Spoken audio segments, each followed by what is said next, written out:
வணக்கம் மக்களே, அனைவருக்குமே வணக்கம். சற்று முன்பு கிடைக்கப்பெற்ற ஒரு அதிமுக்கியமான ஒரு தகவல்.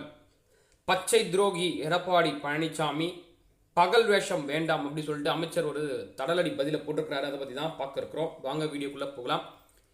எம்ஆர்கே பன்னீர்செல்வம் வெளியிட்டுள்ள அறிக்கையில் தலைவாசலில் சுமார் 1025 கோடி மதிப்பீட்டில் மிகப்பெரிய கால்நடை பூங்காவை நான் தான் துவக்கி வைத்தேன் என பெருமைப்பட்டு கொண்டிருக்கிறார்.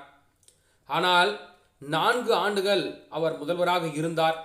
4 ஆண்டுகளும் தமிழகத்தினுடைய வரியை சுரட்டுவதற்கு அவருக்கு அதுக்கும் ஒன்றிய பாஜகவுடைய பாதத்தை தாங்கிறதுக்கும் தான் நேரம் இருந்ததை தவிர தமிழக மக்களின் நலனுக்காக அவர் பாடுபடவில்லை அப்படின்னு சொல்லிட்டு பன்னீர்செல்வம் குற்றத்தை சாட்டுகிறார்.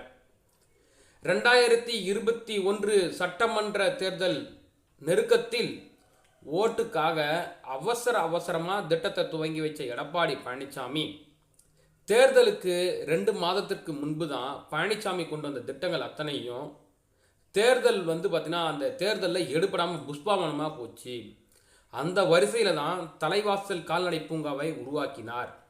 அது நிறைவடையும் முன்பே அதில் ஒரு பாதியை அவசரமாக 2021 பிப்ரவரி 22ஆம் தேதி திறந்தும் வச்சார் எடப்பாடி. அதாவது 2021 சட்டமன்ற தேர்தல் தேதி அறிவிப்பு வெளியான 4 தினங்களுக்கு முன்பு இந்த திட்டத்தை அவசரமாக கொண்டு வந்தார். தான் எடப்பாடியோட ஒரு யுக்தி. விவசாயிகளை வஞ்சிக்கும் 3 வேளாண் சட்டங்களை கொண்டு வந்த பொழுது அதனை ஆதரித்து தினமும் நாடகத்தை அரங்கேற்றியவர் பழனிசாமி.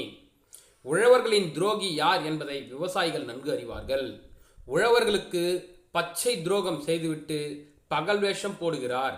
டெல்டா விவசாயிகளின் போராட்டத்தாலும் திமுக உள்ளிட்ட எதிர்க்கட்சிகளின் நெருக்கடியாலும் டெல்டா பகுதியை பாதுகாக்கப்பட்ட வேளாண் மண்டலமாக அறிவித்துவிட்டு மறுபுறம் ஒன்றிய பாஜக அரசுக்கு பயந்து அந்த பரிந்துரையை கூட ஒன்றிய அரசுக்கு அனுப்பாமல் இருந்தது இந்த கோழை பழனிசாமி தலைமையிலான அரசு.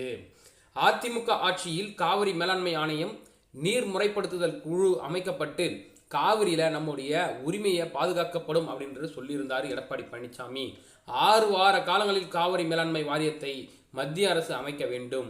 ஆனால் 2018 பிப்ரவரியில் தீர்ப்பு சொன்னது உச்சநீதிமன்றம்.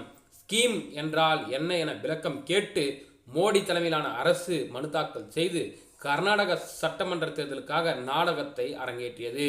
அதற்கு பழனிசாமி தலைமையிலான அரசு பக்கவாத்தியம் வாழ்த்தியது அப்படின்னு சொல்லிட்டு நம்முடைய அமைச்சர் எம்ஆர்கே பன்னீர்செல்வம் சொல்லியிருக்கிறாரு. பார்க்கலாம் இதற்கு எடப்பாடி தரப்பிலிருந்து என்ன பதிலடி வரப்போகிறது என்பதை. நன்றி, வணக்கம்.